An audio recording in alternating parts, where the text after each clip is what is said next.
Assalamualaikum warahmatullahi wabarakatuh. Jadi saya pemakalah. Nama saya Naza Mahira.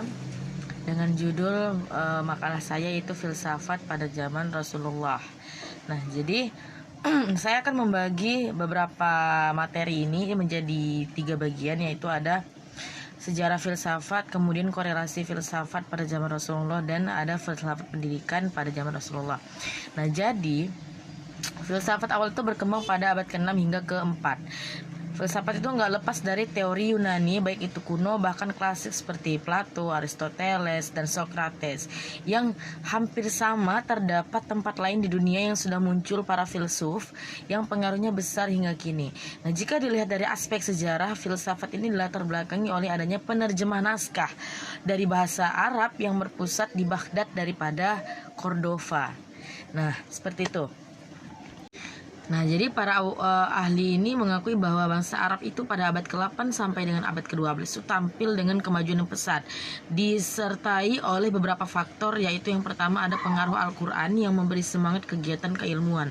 Jadi orang Arab itu bisa mencari ilmu sebanyak-banyaknya sebagai Al-Quran dan Nabi Muhammad adalah pegangan mereka, pedoman mereka. Nah, kemudian ada yang kedua adalah pergumulan dengan bangsa asing atau Yunani. Nah, jadi nggak dapat dipungkiri bahwa kekuatan dari bangsa Yunani dan pengaruhnya itu dalam sumber filsafat Islam itu memang ada. Nah, jadi bukan dari filsafat Yunani saja, tapi juga ada dari Persia, India, Tiongkok, dan sebagainya. Jadi perkembangan filsafat Islam itu tanpa usaha dari sebagian pembahas untuk mencari akar atau sumber filsafat Islam ini pada kitab suci Quran, dan bukan bertolak belakang pada filsafat pemikiran Yunani yang dikenal selama ini di kalangan masyarakat umum.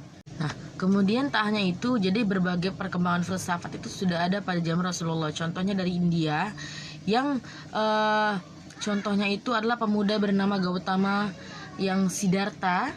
Dia berkelana berkeliling India untuk mengajarkan ketenangan dan kedamaian sebagai jalan hidup dan dikenal sebagai Sang Buddha. Nah, dari ajaran atau idenya itu dia mengubah dunia hingga kini banyak manusia beragama Hindu berkat filsafat yang dilahirkan. Kemudian di era yang bersama juga Cina mengeluarkan filsafat, yaitu filsafat alat tulis, juga menekankan definisi filsafat pada harmoni masyarakat.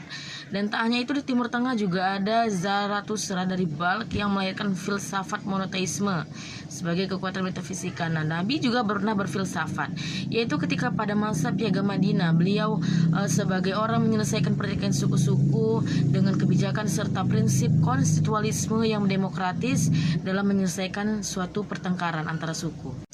Nah, jadi filsafat pendidikan yang muncul pada zaman Nabi itu dibagi 2 periode, yaitu ada periode Mekah dan periode Madinah.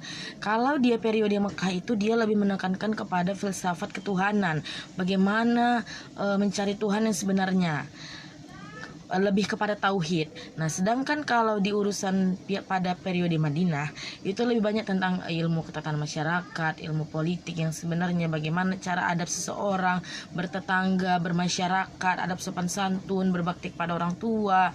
Nah, di situ pada periode Madinah dijelaskan oleh Nabi Muhammad. Nah, jadi filsafat setiap yang keluar dari ucapan atau perkataan Nabi itu sudah ada pada zaman Mekah dan Madinah. Nah, jadi pada zaman Rasulullah itu filsafat masih sedikit ketika dalam hal bentuk penemuan dan tidak terekspos oleh banyak sumber. Akan tetapi perkembangan filsafat itu ada sampai dari zaman abad 9 dan 11. Nah, jadi itu saja yang saya jelaskan dalam presentasi saya ini. Jadi filsafat pada zaman Rasulullah itu ada banyak, termasuk itu dalam bidang pendidikan yang mungkin saja berkembang dengan pesat, baik itu di Mekah, baik itu di Madinah, yang menekankan kepada politik dan ilmu kemasyarakatan sebagaimana diajarkan oleh Rasulullah. Dan tak hanya itu, filsafat juga berkembang di Persia, India, Timur Tengah, juga Cina, yang masing-masing mengeluarkan filsafatnya. Sekian dari presentasi saya hari ini. Wabillahi taufiq wal hidayah. Kalau mohon maaf bila ada kekurangan, kesalahan kata. Wassalamualaikum warahmatullahi wabarakatuh.